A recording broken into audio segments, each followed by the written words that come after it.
Encore une saison qui aura provoqué quelques sueurs froides à la production.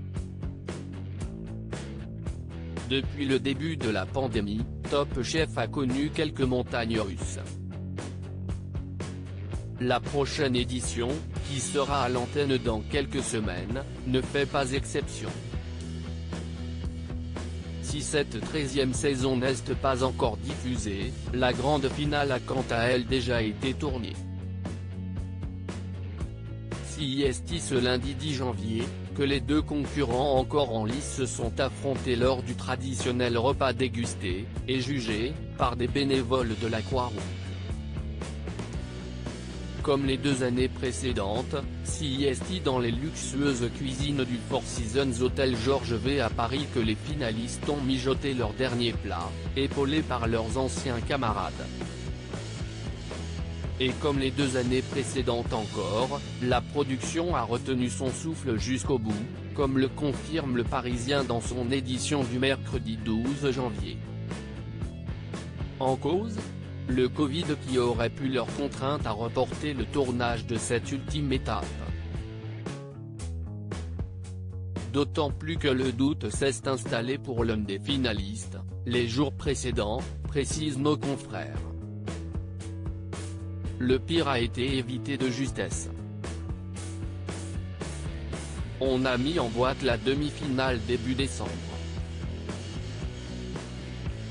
Mais cette année, on a voulu laisser un mois aux 2 derniers candidats pour se préparer, explique le présentateur Stéphane Rothenberg.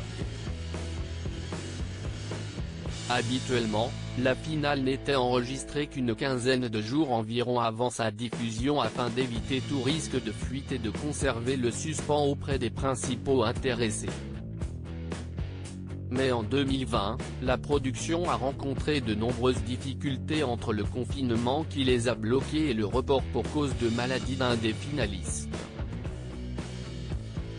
Pour se préserver de ce genre d'imprévu, la production a donc décidé de rapprocher le tournage de la finale de celui de la demi-finale.